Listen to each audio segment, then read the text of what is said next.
How do you tell the tale of a young Orthodox nun grappling with her faith and struggling to suppress intrusive thoughts? What would be the best format to explore the weights and measures of morality or the efficacy of ritual as a path to salvation?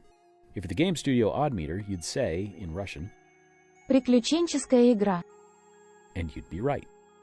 The result is Indica, a third-person, narrative-driven adventure that pushes the boundaries of its genre and its medium. The game repurposes cinematic language, literary tropes, and video game cliches as tools to build its allegory.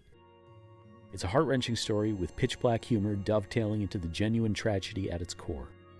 Unconventional as it is, Indica is a much more deliberate experience than the acid trip promised by its trailers, but it is avant-garde and oftentimes horrific. The titular character, Indika, struggles to fit into her convent and can't seem to get into the habit of being a good nun. Forgive me.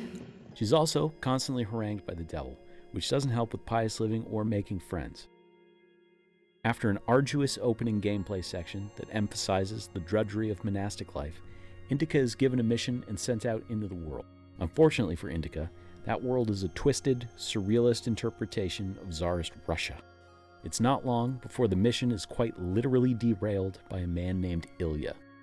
Ilya is an escaped prisoner with a rotting arm, who's both our kidnapper and traveling companion. Where Indica seeks absolution, Ilya hunts for redemption and restoration. Together, they set out to the city of Spasov to venerate a relic that's said to have miraculous healing properties.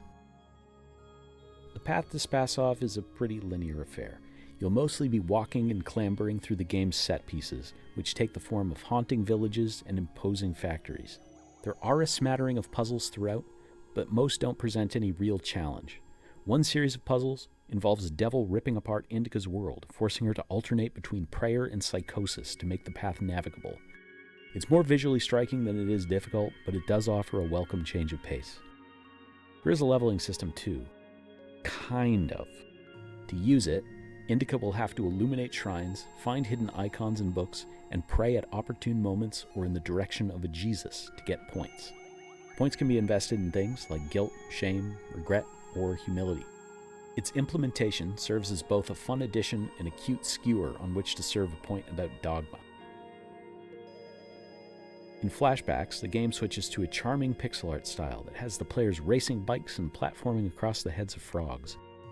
It's a shame that all the creative gameplay elements are used so sparingly, but at the same time, the restraint was imperative in highlighting the importance of select moments. With such a strong emphasis on visual storytelling, it's no surprise that the game looks incredible. Every corner is meticulously designed and rendered. From the ornature and construction of log cabins to the wood joinery on weathered railings, there is a painstaking attention to detail. Oddmeter knows it looks good too.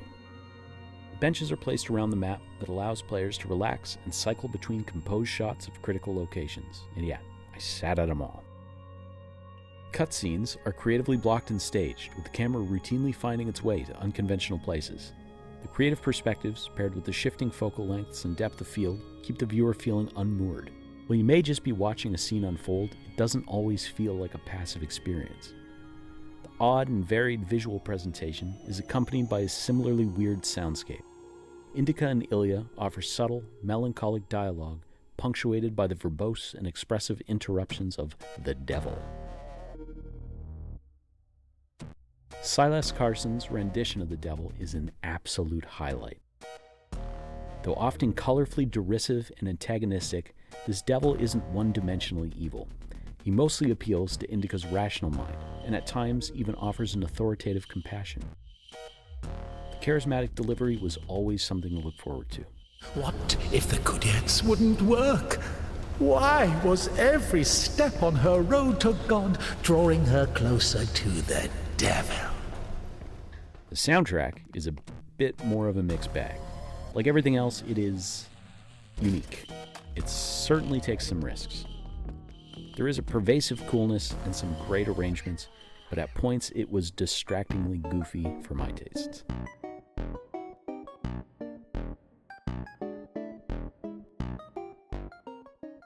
Indica is a purposefully lonely experience. For much of the runtime, there won't be any music, just ambience. Howling winds, crunching snow, and creaks of contracting wood are unrelenting reminders of the brutality and frigidity of this world. As someone who lives in a country that's most notable for its winters, I assure you, the slushy puddle noises under each footstep were real enough to make my socks feel wet. It's very well done. I hate it. More than anything, a game like this lives and dies on its writing, which should be top-notch when the marketing team chooses to liken it to Dostoevsky and Bulgakov. And it is top-notch. Indica uses orthodoxy as a frame to ask its questions, but the work inside is a more universal reflection on morality, punishment, belonging, and conformity. It's an intimate analysis of the anxious space between body and soul, and the comedy inherent to goodness in a world that's essentially a fish-packing plant. Indica is an incredibly compelling lead whose conflicts and motivations delve into truly tragic territory. She is mechanically inclined and a deep, critical thinker. While she understands the rules and logic of machines, she struggles with what she views as illogical and unfair impositions on her body and soul. Ilya is similarly complex. His dreams are literally rotting away as he desperately clings to the idea of a miracle that can restore his health. A thick boy who hopes to find salvation through religion, but then kidnaps a nun to meet that end. The level design alludes to and juxtaposes the issues at hand. Moving through upside-down houses and shifting giant cans of caviar are interesting, and somehow they're always in service to the narrative. For example, Indica has a conversation with the devil over how sinful it is to lose a letter, and how many letters would have to be lost to equal a murder. It's a question that's asked in a slaughterhouse, which would normally have to accommodate hundreds of animals, but this one houses a singular, gigantic cow. The weights and measures that make things virtuous and moral are a key theme. How many regular cows do you have to kill to equal one massive one? Or what is the value of a super cow's life in the measure of lost male? It's overly grotesque and absurd, but if you're dead inside, it makes for some great comedy. Locations like the puppet making shop that also builds children's coffins offer a more sober insight into the world. Indica only remarks on the puppets and not the coffins, which hint at how normal the latter must be. This excellent visual storytelling exists throughout the game. Indica is an outstanding narrative adventure that makes full use of its medium to drive home its points. It's a difficult story presented with originality, creativity, and style. While not highly replayable, there's an incredible amount of detail that inspired me to lay off the sprint button and embrace exploration. It could have utilized its creative gameplay elements more frequently, but being left wanting more isn't really a bad thing. Like a ribeye from a colossal cow, Indica offers a lot to chew on in its 6-hour runtime. Oddmeter set out to make an aesthetic title that was ethically difficult and creatively aberrant. To that end, Indica is a success. If you're comfortable with the heavy subject matter covered in the story, it's absolutely worth checking out.